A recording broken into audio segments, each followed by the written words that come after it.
Good morning, Scoop Nation. You are listening to the Morning Scoop for Tuesday, November 1st. Today, I'll be joined by TJ Downing as we discuss our takeaways from the big win Saturday in Happy Valley, including Ryan Day's play calling questions, our top performers worthy of Scoop stickers, and a look ahead at the matchup this weekend against Northwestern in Evanston. We'll also preview the first CFP rankings to be released later tonight and how we see that shaking out both this week as well as the big games this weekend that could impact the rankings next week. Before we get into everything, though, be sure to like this video and subscribe to the YouTube channel. That way you can stay up to date on all the latest content as soon as it's released. And if you're looking for more amazing Ohio State content, head on over to BuckeyeScoop.com and become a member today. Our Ask the Insiders board is always buzzing with news, insider information, and a community of Buckeye fans unlike any other. Welcome, TJ. How you doing today, sir? Doing good, man. Another beautiful day to be with everybody out there in Scoop Nation, and off the back of Halloween weekend. You know, it was a little bit nerve-wracking on Saturday, and I actually was chewing on my fingernails so much, man, that Sunday I had to get the old uniform out, man. Threw some pictures up on Facebook. I put my pads on. My daughter wanted to. She originally was going to be Elsa for Halloween. And then she decided that she wanted to be a Buckeye cheerleader after the big victory Saturday. So I pulled out the pads. I got the knee braces out. I got the old game pants out. And actually, instead of wearing the helmet, I put on the old we had done Beauty and the Beast about 3 or 4 years ago. And so I put on the Beast mask. And so I guess I was Ohio State Beast mode, so to say. But a little sore today, though, man, because those knee braces, they haven't been worn in a long time, man. So they rubbed me a little bit tight on the legs. But it felt good, man. I had some people in the neighborhood saying they felt like I could still strap it up. I think maybe I could go like a quarter and then I'd probably be gassed. But Yeah, it's a little bit different now. I mean, I can't imagine having those knee braces on. Every time I see them, it always just it makes me almost think of like just robotics. Like, I don't know, it makes them look even tougher, and I love seeing it, but I know it's more functional than it is just for looks, you know, and everything. But I can't imagine having to wear them first and foremost. But like, you know, even now, what it would do to get back into the game there, and the type of shape you'd have to be in to get back. But I'd give you more than a quarter, I'd say. Yeah, I don't know if the cardio is quite there, but I think the toughness and maybe just like punching somebody in the mouth for maybe like 2, possibly 3 series would be okay. But the bad part about the knee braces is, I'll tell you what, they're such a lifesaver. And I know guys out there, they say, you know, they feel naked if they were out there not wearing them. A lot of guys will wear them in college because it's mandatory as far as your scholarship goes. Once they get to the NFL, I think they kind of do away with them. Most guys feel like they're a little bit more free without them. But it's really, the bad part about them is the straps. The Velcro straps that hold them on can just, I mean, it just gets in the back of your knee and just kind of digs into the top part of your calf. And it can be a pain, man. If you haven't worn them in a while, you know, you need a little bit extra padding underneath there. The gel pads kind of help out a little bit. But I took a couple layers of skin off, so I guess I got a little bit of an exfoliation, so to say. There you go. Now you know better for next time, too, you know, when you do go back. So. Hey, Scoop CEO Kirk Barton will just say, I just made my legs skinnier than they already were. There you go. That's all you need. Little did you know that's all it took. Yeah, little, right. Yeah, right. But no, I appreciate you jumping on. Obviously, a big game this past weekend, big win this past weekend in Happy Valley. Wasn't for the faint of heart. It took definitely a lot longer than I thought that it was going to take. You know, Penn State hung in there. They played tough, as they are one to do. But obviously that fourth quarter was massive. You know, we'll get into kind of our stickers and the people that we kind of had the best performance, you know, of the game on Saturday. Obviously the picture there in the top right. Yeah, I don't think anybody would dispute his effort on Saturday, and it's great to see him kind of coming into his own and really taking over and, you know, proving his rankings coming out of high school as well. But initial just takeaways from this game. I mean, you know, well into the fourth quarter, it was a 2-point game, you know, up until Penn State took the lead again. So, you know, what are some of your just initial reactions? How did you feel kind of going into that fourth quarter about what this team was doing up to that point? Well, I think initially you kind of look at how the defense had to step their game up. Although JT did some phenomenal things as an individual in this game, there were some other guys that I guess you would call them more battle tested now. You want to, before you get to that final game, the game, you want to have some type of test that lets you know that, as much as you and I have talked about Jim Knowles' defense, that lets you know that when they get into that late fourth quarter ball game where it could go either way, which, with about 9 minutes remaining in the game, it could have gone either way. Mm-hmm. It was great to see some guys be put in situations that they have not been before. When you're at a school like Ohio State, the luxury is that your offense has typically been so dynamic as of recent that you're going to outscore your opponent, and that the defense, is as long as you don't give up over 25 points, majority of the times, 9 times out of 10, you're going to win the game. Other than when we've seen some losses, rare losses to Alabama and Clemson, which are top tier teams in the country.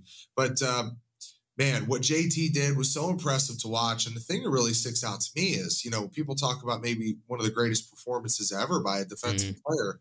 Have you ever seen a defensive player kind of check every box on every different stat line, from fumble recovery, tackle for loss, sack, interception, touchdown? I mean, that's pretty impressive. We've had some massive performances in Ohio State history defensively. That right there, you got to start saying, is it at the top? Yeah, no, absolutely. And that was kind of my thought too, is I don't know that any player has ever, like you said, checked every single box or every facet of, what was even possible. I mean, obviously it's hard enough for a defensive lineman to get an interception in general, let alone get 2 interceptions, force the other interception of the game also, batting that pass up for Harrison and, returning one for a touchdown. I mean, I didn't see any of that happening, nor would I have even thought a defensive lineman would be able to check all those boxes and have a game like that. So I think, you have to at least put it up in the conversation of the best defensive performance in college football history at the very least. And, potentially just ever. How crucial is that touchdown, though, when you talk about, that being a 6-pointer on top of the extra point by Ruggles, and then you have the field goal by Ruggles early in the ball game.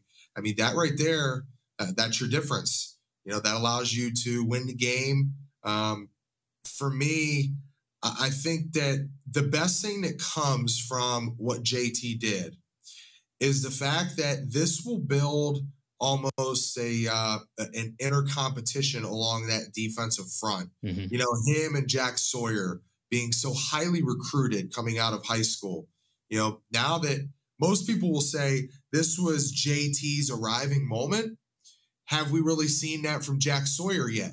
So this is almost like, hey, here's a challenge. I've raised the bar to this point. And as we get ready to go on the road to Northwestern this week, maybe we see a breakout performance from Jack Sawyer, because I know how competition works. It's not just about the guy across from you from the opposing team. It's within your own position group. I mean, we used to have battles, Scoop CEO Kirk Barton and I, who graded higher. And when we were back at home watching the highlights later Saturday evening after we did maybe the night clubbing stuff that we weren't supposed to be doing, but we get back there and we watch the highlights and say, oh man, you look like trash on that play. And I looked great, or maybe Sunday morning, find out that I graded out at an 89%, but you graded out at 92%. So competition within your own position group is a great thing to have. And I think that JT setting the bar right there is going to drive some other players to want to do bigger and better things. Yeah, absolutely. And I think too, it's funny, we saw Jack Sawyer looked like he was taking that step first last year. And so I think the expectation was that he would have games like this. He would be kind of the, slightly ahead of JT in that sense. But JT has definitely, come into his own and really taken a next kind of step in his progress really quickly, even just over the last few weeks. I think I agree. I think Jack Sawyer's due for a huge game as well.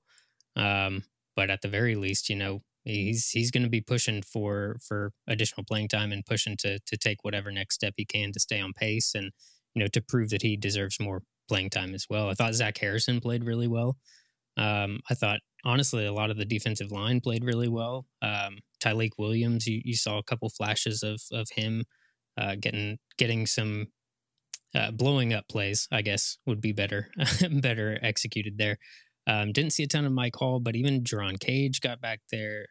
Jean Baptiste was back there all day. I mean, the defensive line played really well, as well as like Tommy Eichenberg, the linebackers. I thought Denzel Burke probably had his best game of the season as well. So, looking at the statistics of it, it never looks good when an opposing quarterback throws for what did John Clifford have, 371 yards or something like that.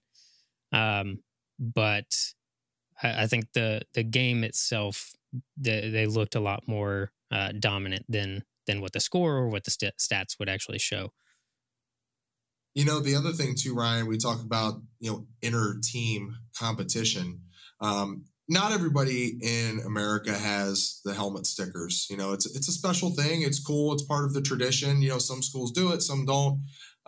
Obviously with the Buckeye leaf being our tradition and what we strive every game to collect as many as we can, I think probably based off of JT's performance, he's probably going to cover down one side of the helmet. Yeah.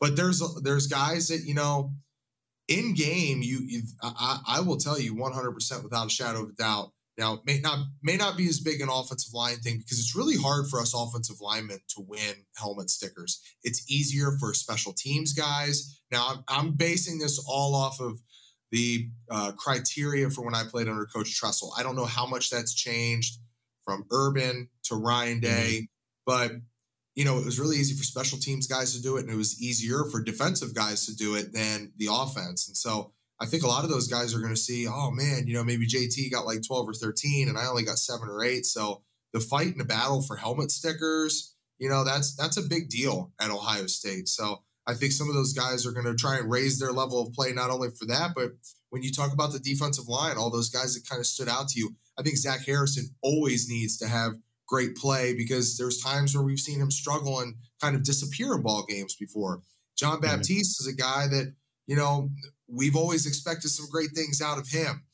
But when those guys are relentless up front, it allows Tommy Eichenberg to come in there and have 15 tackles like he did, and we want our linebackers to roam free. That's why guys in the past like AJ Hawk and James Laurinaitis, they were able to have such great games because they had all-American caliber defensive linemen in front of them. Guys like, back when we were winning the national championship in 2002, you got Kenny Peterson and Tim Anderson up there, holding those guys up on that front line to allow a guy like Matt Wilhelm to become a consensus first-team All-American. Mm-hmm. When your D-line does their job, linebackers' job is so much easier. And Tommy Eichenberg looked to be a little bit easier this week for him. Yeah. No, I mean, as evidenced by his 15 tackles, which is just an incredible performance, from him in and of itself.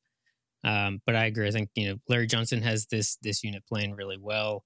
My biggest takeaway was that, yes, we can rely on this defense in big game situations, in clutch game situations to make the plays that we need to win a close game in a hostile environment. We're going to have to be tested in that way. And this defense, will need to be able to step up in those instances. And in a game where the offense had its question marks, particularly with the play calling, it was really good to see that defensive unit be able to take over the game, step up and make the plays that they needed to really extend the lead and ultimately, put it away at the end of the day.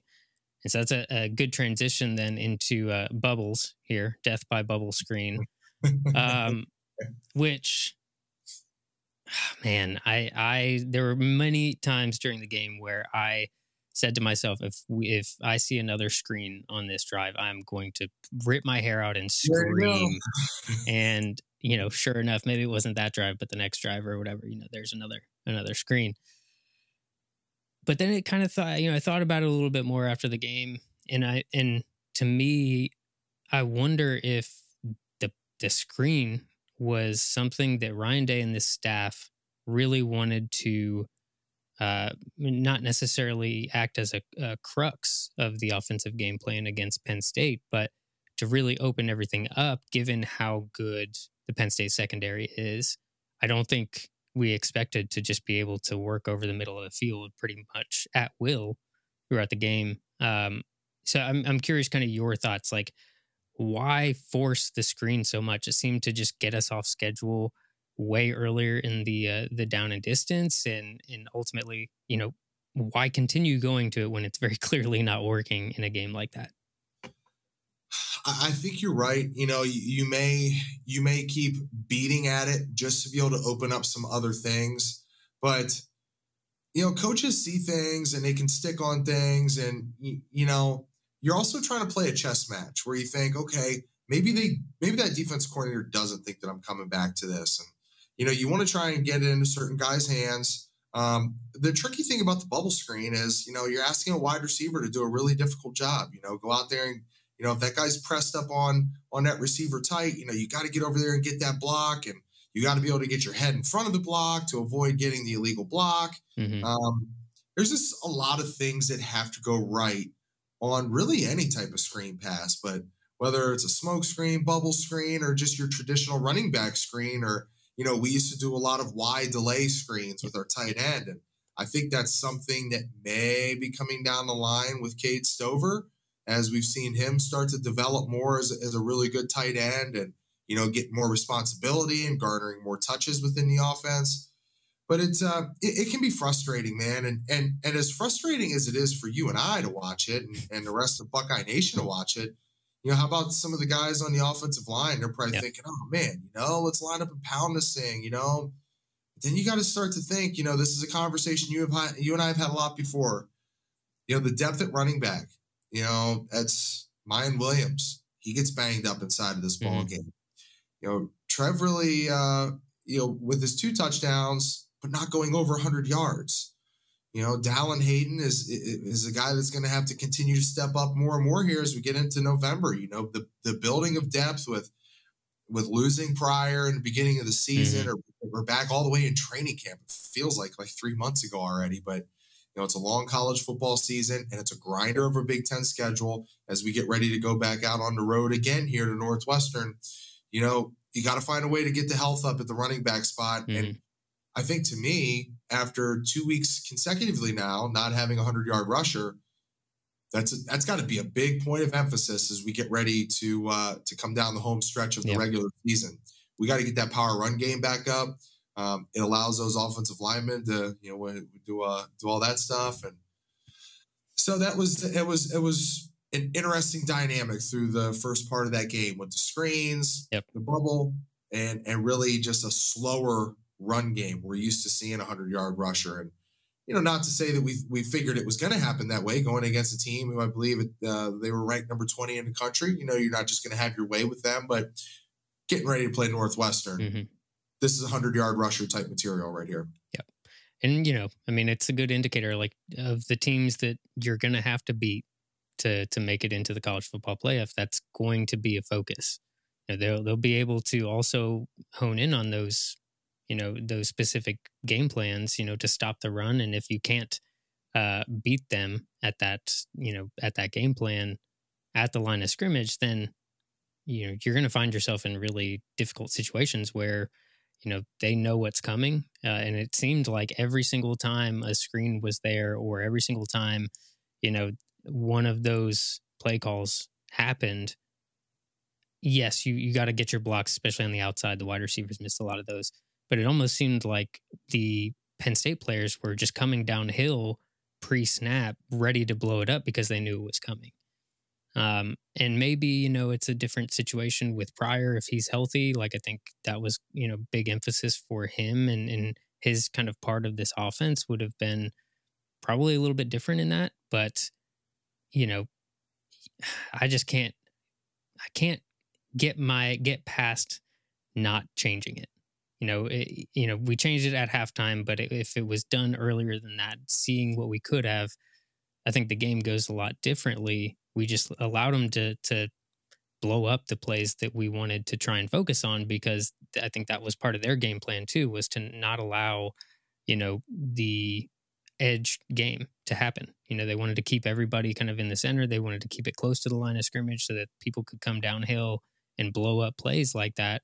So it left the middle of the field wide open for guys like Marvin Harrison on some dig routes, or Emeka Egbuka on a couple slants, or just flying down deep on that late throw. So obviously, quarterback or couch quarterback, couch coach, whatever you want to call it. It's easy for fans to sit here and say, "Oh, this is working. Go back to it. Go back to it. Go back to it." But you got to trust this staff is going to be able to do it, and they did eventually.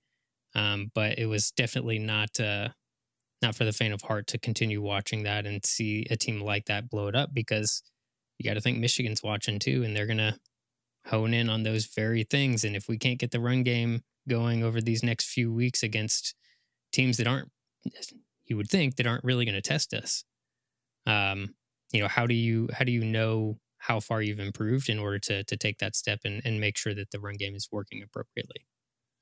Yeah, and I think the big thing as well is, I remember the old adage, it's I might get this wrong here, but the offensive coordinator wants to stay one play ahead of the defensive coordinator, and defensive coordinator wants to be one play behind what the offensive coordinator is doing, so that he's got it perfectly set up to be able to stop it.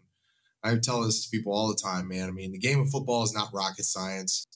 Run opens up the pass opens up the run. It's up to a great offensive coordinator to mix in the proper plays. And like you talked about, open up the middle of the field, allow Marvin Harrison to get out there and have 185 yards receiving, which is a hell of a ball game. It's a tricky thing. And again, I think coaches sometimes they overthink things too. They try to tell us players all the time, stop thinking so much. Yeah. Just go out there and play. Well, coaches got to do the same thing too. And that's, not only is this a great win for the players coming out of this game to be able to know that we got into a tight situation, a little bit of a battle where we're 4-quarter tested. This is a good job and a great deal for these coaches to be able to take away as well, knowing that, okay, some things we got to work on as well with play calling and things that we want to do as we potentially get ready for when we talk about the top 4 in college football. Ohio State, Michigan, right inside of that top 4. We're going to see Georgia and Tennessee coming up this week. You've got to be able to be firing on all cylinders. Yep. We shouldn't have any trouble with Northwestern. We shouldn't have any trouble with Maryland, but you're going to have your hands full when you get ready to take on the Wolverines. So as much as the players need to be dialed in and focused, so do those coaches. Yeah. And one thing too that stuck out was, and Matt Jones got beat a lot on the inside, and pass protection was great all day. So it's something just with the run block scheme that maybe, I don't know that you can just drastically change it all, but as a former offensive lineman in those kind of cases, in your experience, like, how do you make that put? Like, what is it that needs to happen, in your opinion, in these next few weeks to make sure that this running game is operating the way that it needs to be going up against a team like Michigan? A few things. Kirk and I had harped from the beginning of the season, from the Notre Dame game on, that there was some footwork issues up front with some of our offensive linemen, and simple stuff, really, Ryan, simple stuff, like your first and second step, stuff that you work on, and you may not be 100% solid on that stuff coming out of high school, but it really, to me, is elementary, fundamental stuff.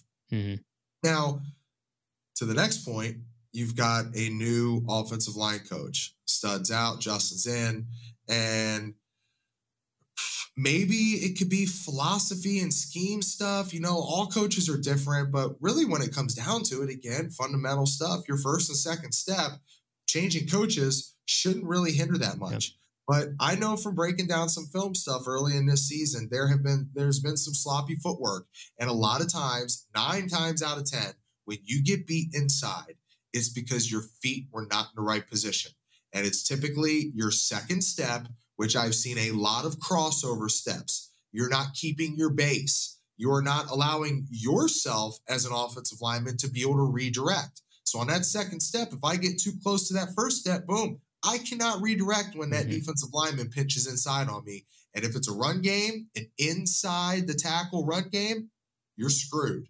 Yep. So I think that's where, if we go back and watch this thing, which we will, I'm sure it's going to be certain things like that pop up. So to answer your question, get back to the basics. You know that you should not have that much trouble with a 7th ranked inside of the Big Ten Conference Northwestern Wildcat team. Yep. So let's get back to some basic stuff this week, which I know typically in individual drills they do. We always did.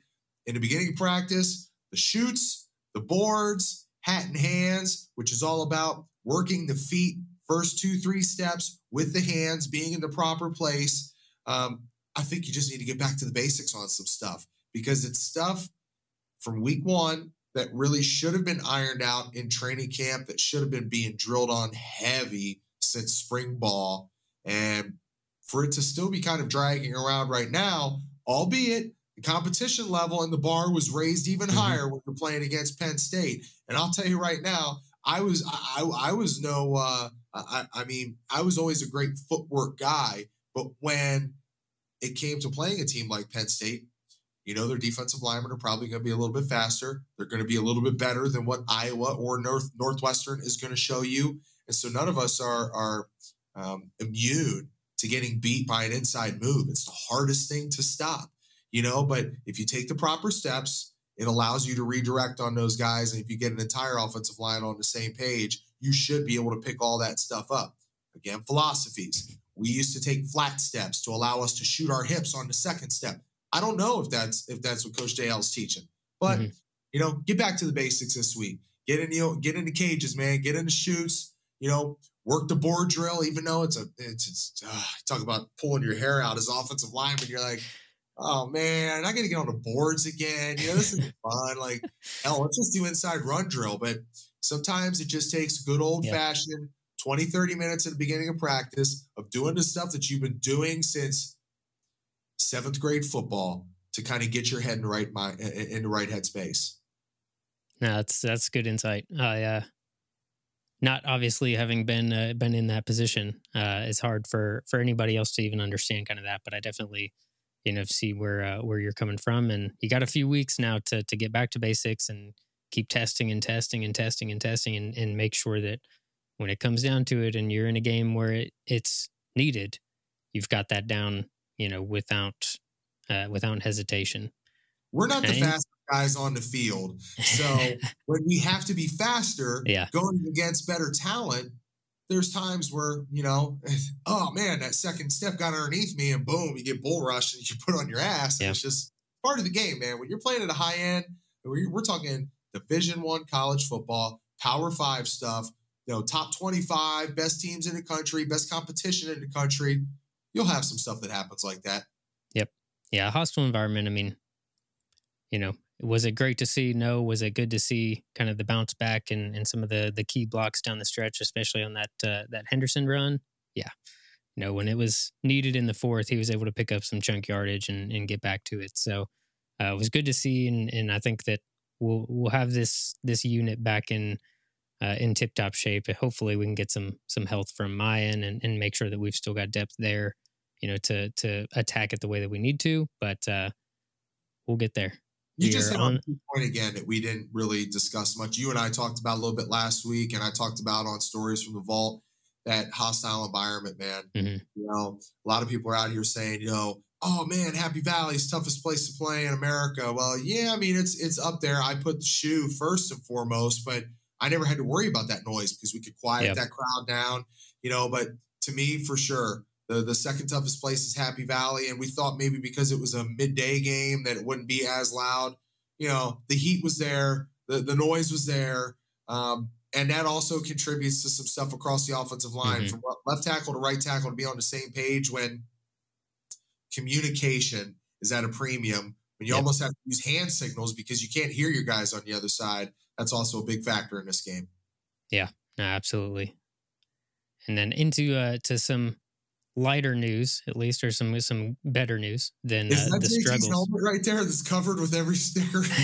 Maybe. It probably is. It will be if it's not already at least. So, but yeah, so Scoop stickers. Obviously, we touched on the big one here. JT, 6 tackles, 2 interceptions, 1 fumble, 1 forced fumble, 1 fumble recovery, a pass breakup, touchdown, 2 sacks, 3 tackles for loss. I mean, you could just, his stat line is absurd.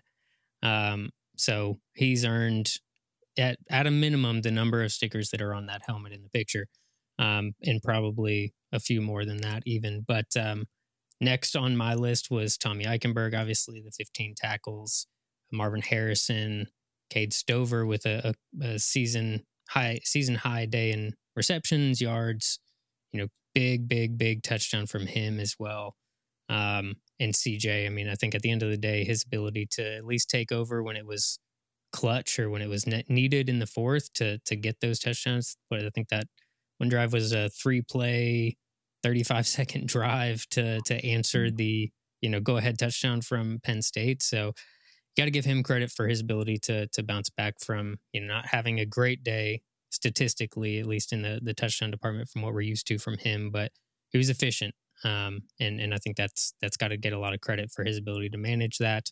Maybe not as much for the play clock, but he managed most other things at least really well. But anybody in specific that you would call out as a top performer from this week that aren't the obvious, I guess, in that sense. Yeah, that's not JT. Yeah. A guy that you mentioned last week that I think you had kind of called out thinking that you were going to expect a big game from him was Ransom. And it was good to see him step up and play some good ball, get 7 tackles in the game.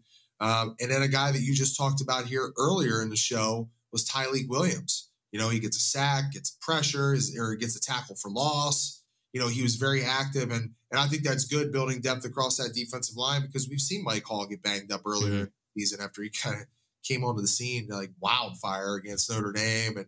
And so to know that you've got a guy, Tyleik, that can get in there and step up, and you're not going to drop down your level of play with your secondary defensive lineman in there. I lend my hand to Ransom and Tyleik Williams as guys that should have stickers from this week. And then I guess we'll kind of throw an oddball out here. I want to give one to Cade Stover just because I think after that touchdown, that was where we flexed our muscle and we knew that we were going to take over the game and kind of finish them out in Happy Valley.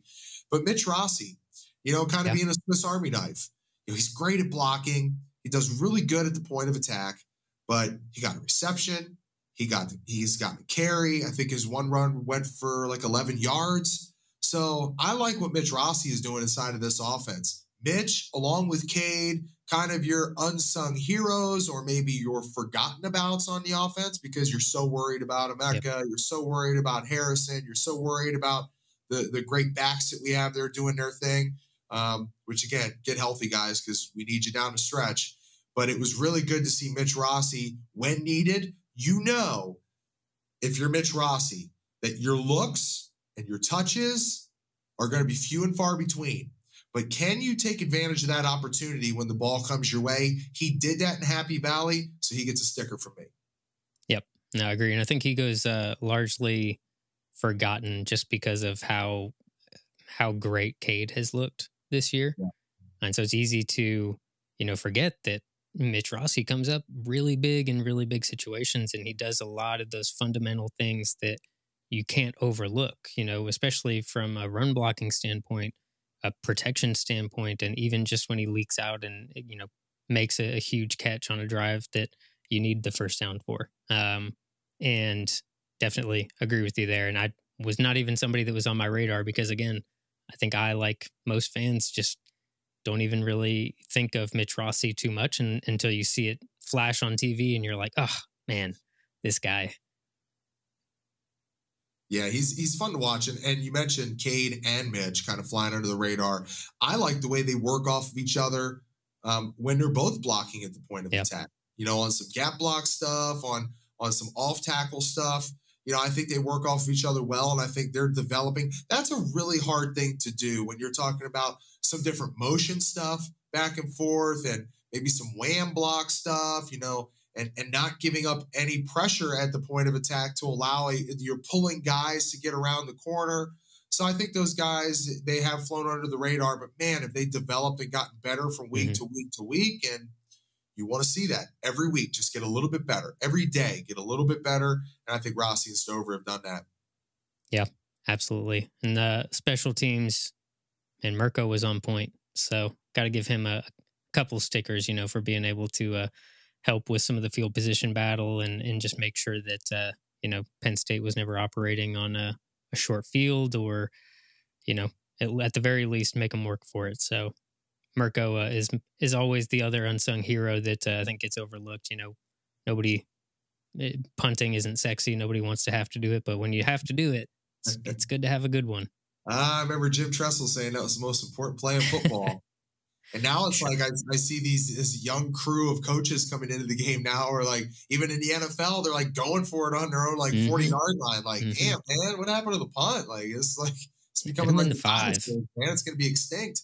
Yeah, but when you need them, hey, Mirko, those Australians, man, they know how to boot it. That's for sure. I love the rugby style, man, because you put pressure on people, and you just wait. You're holding your breath, thinking, "Oh, is he going to pull it? Is he going to pull it and do it?"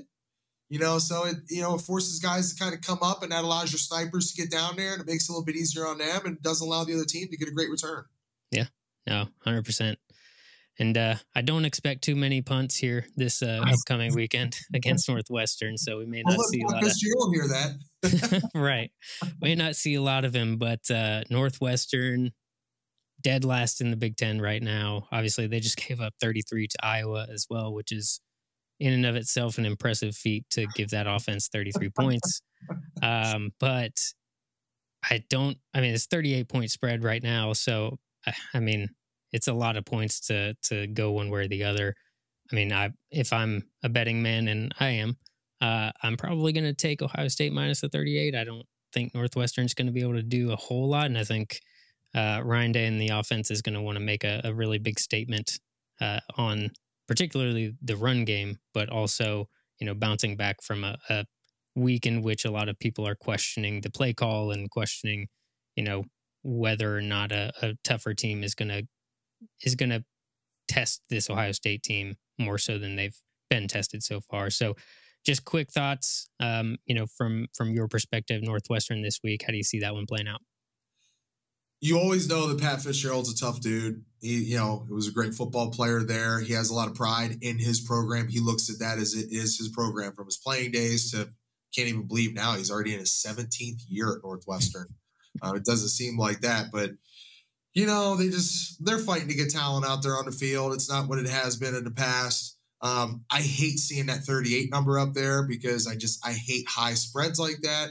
But as you mentioned, they're dead last. They're kind of dead in the water right now. So again, as we go back to talking about some mistakes and footwork stuff and, your fundamental stuff, this is the perfect week to get back on track and make sure that everything's perfect. You want to get that 100-yard rush game going. You want to be able to get all of your offensive linemen on the same page, taking the proper footwork, proper footsteps, going in the right direction, picking everything up the defense shows at you. Pat Fitzgerald, former All-American linebacker. He's going to throw junk at you all afternoon. That's their only chance. They can't play Ohio State straight up. So line stunts, TEs, twists, blitzes, A-gap from the linebacker, whatever it may be, you're going to get a whole lot of different junk thrown at you for the Ohio State offensive line to deal with. Pick it up, make sure that everything looks clean, and that's really got to be your number one goal going to Northwestern. Yep. That and coming out healthy, Yes. It's been a tough year with some minor injuries and setbacks and things like that. So a guy like Mayan, if he needs a couple weeks, let him sit. He won't be needed. Jackson Smith and Jigba won't be needed as much in this game. So those guys, let him rest, get him back healthy, and get out of Evanston with very little health concerns or issues that come up, and you should be good to go and getting into that home stretch of the season as well. And it's not a matchup particularly that's going to be super impactful for the rankings after this week, but we do have the first ever, or not the first ever, but the first of the season college football playoff rankings show coming up tonight at 7 p.m. On ESPN. I think we all kind of expect it to be Georgia, Tennessee, Ohio State, Michigan. I have it in that order particularly. I think it's going to match the AP poll pretty solidly. Not just for the 1v2 matchup for this coming weekend, but also I think they've, the way that Tennessee played against Kentucky and dominated that game, I think they definitely deserve to jump up to that 2 spot at this point in the season and, take care of business, and we'll see what happens from there. But how do you see the rankings playing out so far from what you've seen this season going into this weekend's games? The only flop I make is I put Ohio State 2 and I put Tennessee 3. I get it. You beat Alabama and you look solid against Kentucky. I'm not giving Kentucky a huge amount of stock. They came out the blocks hot. They got, way up there in the rankings. And then I think, was it maybe Ole Miss or somebody that they stumbled against or, defensively, Tennessee looks like they've gotten better. That was kind of the question mark. They were giving up points. We know that Hendon Hooker is a great quarterback, and he's going to be able to do some things. They're going to score some points, probably because they got a Buckeye in there as their offensive coordinator, Alex Golish, doing a great job down there. But, man, I'll tell you what, after this week, though, you're going to have Georgia and Tennessee. They square off this week, between hedges and, that's just it's a heck of an environment to have to play in. Georgia just pounded Florida. I think I don't know if Tennessee is going to be able to get the job done. I hope they do. I'm selfishly pulling for them. But really, once you get the shakeup inside of having a potential 1-2 or a 1-3 matchup this weekend, then one of those guys is going to have to lose. If it is Georgia, how far do they fall? Who may get pushed back? How do you kind of jockey those positions right there? But I think without a doubt, Ohio State and Michigan, to me, they are the 2-4. And Georgia, Tennessee are the 1-3. So SEC Big Ten, everybody's going to have something to say about that because it's the same old. So it's good to see that, eventually here, I believe, is it 2 years from now, we'll have the expanded playoff. I think so, yeah. 2025, 2026, I think is right now the expectation. I like that. But as it sits right now, as long as we do have the playoff, I think Big Ten, minus Clemson doing something or minus anything crazy happening. And, really, how's it going to shake out with one of those two teams losing this week and then potentially one of either Ohio State or Michigan losing in just a few weeks? You're going to have some jockeying for position coming up. Yep. And there's a couple other matchups too this weekend that are going to play an important part if you get some upsets. Alabama going to LSU at night. That's a tough environment to play in. And, Alabama has looked beatable in a lot of ways a lot of the season. So I wouldn't put it past them. I don't think it's going to happen. I think Alabama will take care of business against them. But you never know. I mean, crazier things have happened, and you've got Clemson going to Notre Dame. This is Brian Kelly pissed down his leg, man.